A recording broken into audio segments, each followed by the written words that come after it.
tribe. Today we're going to be talking about my top 5 favorite hostels on the Appalachian Trail.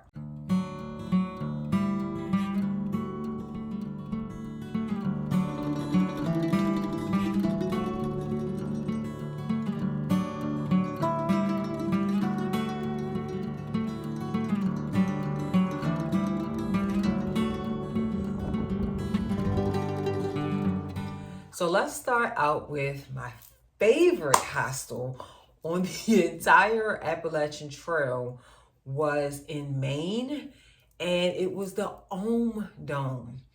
And so I'm going to talk a little bit about why this is actually my favorite hostel. So fairly new hostel. The guy that owned it hiked the trail previously, and he created this dome-shaped hostel.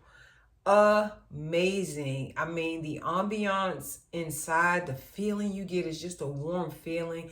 Plants everywhere, and it's open.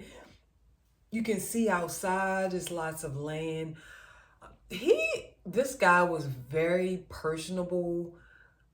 I remember the night before I got there, my phone was not working in this area, and this hostel is in Maine. And I was trying to figure out that night, how was I going to get to the Dome, because a trail friend of mine, Wormwood, had talked about how great the hostel was on Far Out. And there were other options to stay at a hostel, but I was like, I want to stay at the Dome. So I ended up using my Garmin and sending a message to like 4 of my friends back home, my brother, my friend Vicky, my son, and a couple other people to see who was going to get the message first to be able to call and see if I could get a spot at the Dome. So I was able to get a spot at the Dome, and I was so happy. They made these really big pancakes, and he was very creative and put like the Appalachian Trail, the A on the front of the pancakes. And I just think it was just a warm feeling, and it was so clean. Everybody had to leave their packs outside. And he came and kind of talked to everybody, which sometimes you're not able to do if you have a hostel because there's so many people. But I did love that. So I am rating the Dome as my favorite hostel on the Appalachian Trail. The next hostel that we're going to talk about is in Damascus, Virginia. And it was Lady Di. Now, this kind of crosses over. It's a hostel, but it's also labeled as a bed and breakfast. And so it wasn't expensive. So there were private rooms, I believe, were $50. And then if you wanted to share the big room, and I did part of my video on it, so you can kind of go back, I'll link it. It was $25 to actually stay in this bed and breakfast. One of the main reasons why this comes in at number 2 is because she offered vegan and vegetarian breakfast and lunch and dinner, and so that was a plus for me. Not many times on the trail are people like catering to diets. Oh, let me go back. Sorry, the Dome actually also was a vegetarian-based hostel.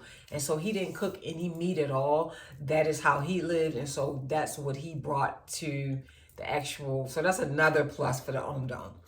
So with Lady Di, I was able to get a smoothie that morning, a vegan smoothie, which was amazing. And I got a vegan breakfast.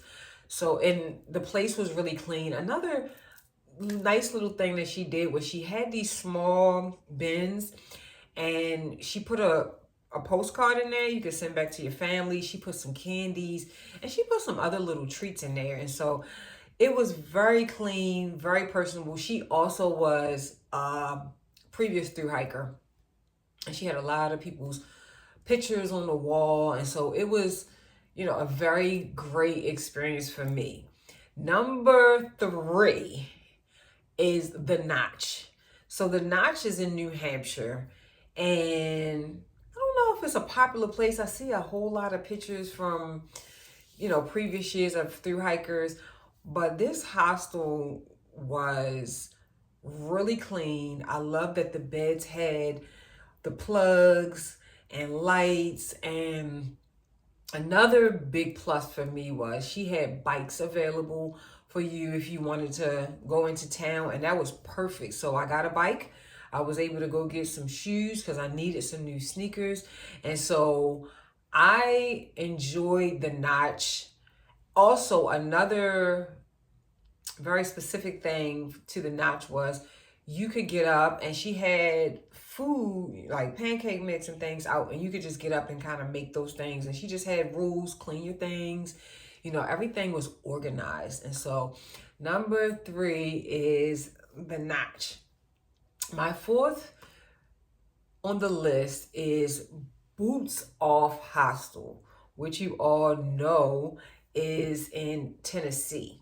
And so Boots Off Hostel is very significant for me. I remember being in a kind of a tussle during that time with the fact that I didn't have a mattress, and a friend of mine had lent me her foam mattress to use. And when I got there, first of all, the hill that I had to climb.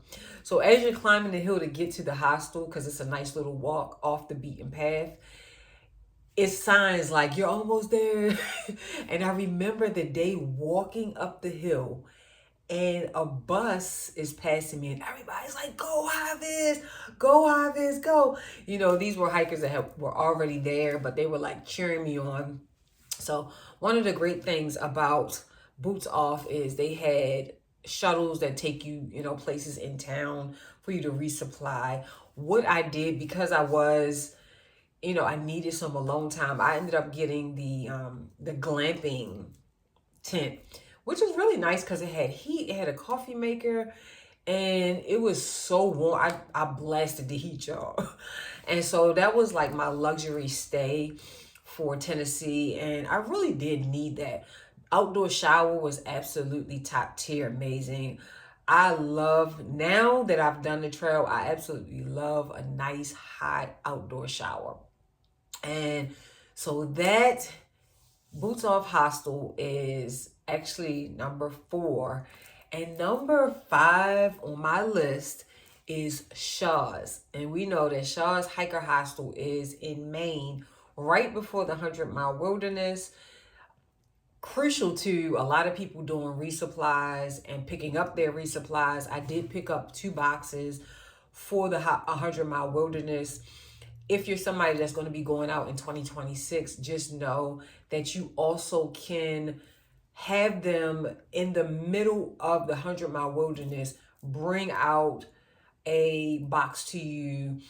A lot of people just didn't feel comfortable that they were going to have enough, so they were just, covering themselves, and they had Shaw's bring them out another box. Now it is pretty costly. I think it's like $250. I have to look, and I'll put it in the description below for those who need to know. But Shaw's, I think what was so unique about Shaw's was it was husband and wife. They had done the trail a while back, and the guy poet, he is a poet, and so he picked me up. I remember that day he picked me up, but very personable. You could tell he really loved what he did. Kind of told me the history of the hostel, how he purchased it from someone, and they had it for many, many, many years.